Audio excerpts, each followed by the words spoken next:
I've got it on a stack of like magazines and files. What magazines? Not important. Let's Sorry. not ADD this, please. I do want to apologize to Disabilities Association of America.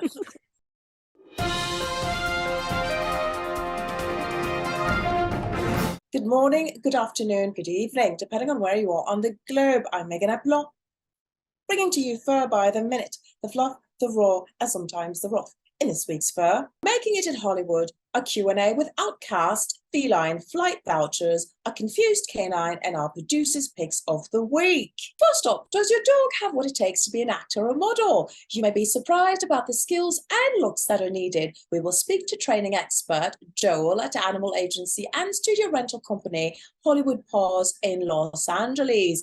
He has some helpful tips on how to make it in show business. Joel? Studio work is fun. It's a very unique type of training. Basic obedience is don't pull on the leash, don't jump on people. It's a lot of don'ts. Studio work is the opposite. It's do this exact thing this exact way right when this happened. But it's a lot more fun, I think, for the trainer and the animal, because you're only teaching them to do things, to do something to help you make this art on set. The type of dog that is a good dog on set is a super, super confident dog. So a dog that is not afraid of new people, new dogs, is friendly with all strangers, is not spooked by going new places or new things. And the second thing is food drive. Everything that happens on set is again voluntary, so we have to have something that the dog wants. A very common thing that we get asked is what is the likelihood of my dog or my breed booking work? And it's honestly, it's a difficult question to answer. You never know what the phone is going to ring for tomorrow, or what project someone's going to come up with that wants this specific breed or this specific look. Mutts book a lot of work. Classic family dogs like terriers or goldens or labs, they book a lot of work. Any dog that is solid black. If you've ever tried to take a picture of a solid black dog, it doesn't matter what the breed is, you know exactly what the problem is on set. They're very, very difficult to light. You can't see their features. It all sort of blends together in this black blob. So black dogs tend to not work very much. German Shepherds tend to not work very much because they get typecast. If you ever see a German Shepherd, most people immediately think of a police dog. It's that's a police dog or that's a military dog. And so if they're casting for a family dog, which is probably 80% of the work that we do, then they're never going to pick a German Shepherd because they're just not seen as family dogs. Same with any pit mixes or pit bulls, they typically are just typecast. And so we don't get a lot of work for them. Chihuahuas, again, small, white, fluffy dogs. There are breeds out there that tend to just not get booked for things. I have no idea why. That could change on a dime and they could become the most popular dog next year. I have worked a ton of animals on set, and the worst one is cats. Cats are one of the most difficult animals to work on set. They are extremely challenging, mainly just due to their personality. Cats have the personality of they do what they want when they want, and that is the opposite of what studio work is. Thank you, Joel. That was informative. Really. Now we'll go to canine correspondent Sophie in the field in Cleveland and cat contributor Adrian in Miami. They both confirm they've had difficulty being cast for television commercials and catalogue ads, and they're upset about it. First, let's go to Sophie. Oh, Sophie, but you're so cute. You've got short legs. I can see why. Your legs are short. Sorry, Sophie. Oh, you're bored. Okay, whatever. So you came to me asking questions and I tried to help you. Little miss, whatever. And I think you've got an attitude problem. That's another reason probably you're not getting cast. Okay, Adrian, you've got a little bit of a grumpy look when you look down. So I feel like you'd be cast more as a cat that lives in some sort of attic and they're using you as a mouse hunter. Or maybe you're like a field cat, but like in passing. So you're more likely going to be cast as a background animal. Yeah, you're missing that je ne sais quoi, that it factor. Next up, flying felines look for a home. The Animal Foundation in Las Vegas tweeted earlier this week about the newest kittens to join the nursery, named Frontier, Delta, and Spirit. The post caught the attention of Frontier Airlines, who reached out with an enticing offer for potential adopters. The airline will donate 2 flight vouchers each to Delta and Spirit's new families, and 4 vouchers to whoever gives their namesake kitten a good home. The little ones are currently still under the care of the Animal Foundation, but will be ready to adopt when they are 6 weeks old. Next up, a misguided mother goes viral.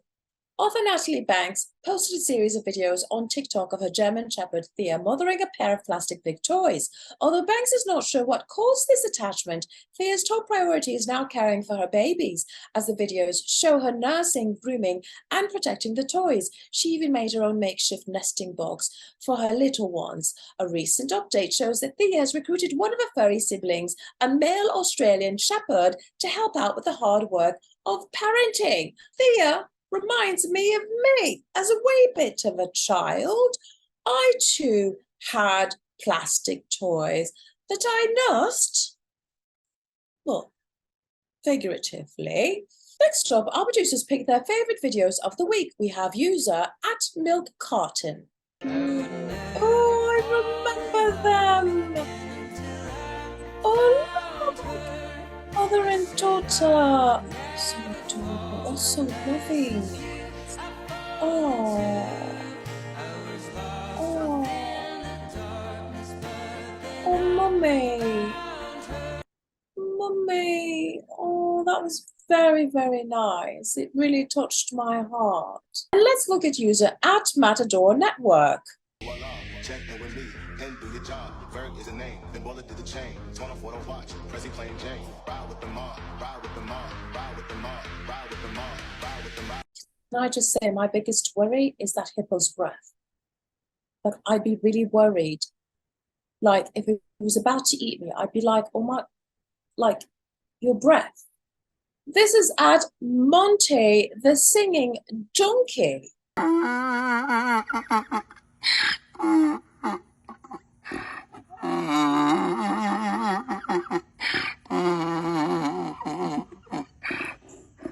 Well, good morning, handsome boy.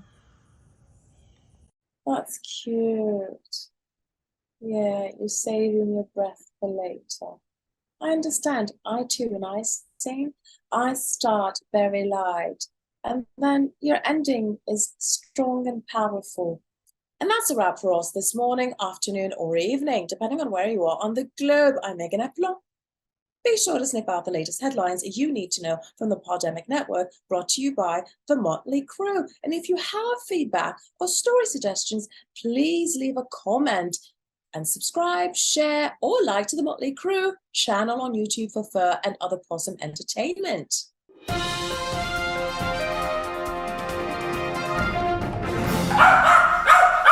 Felines are a species after my own heart. It's like they do whatever they want, whenever they want. You can't tell them what to do. They decide. That's how all things should be.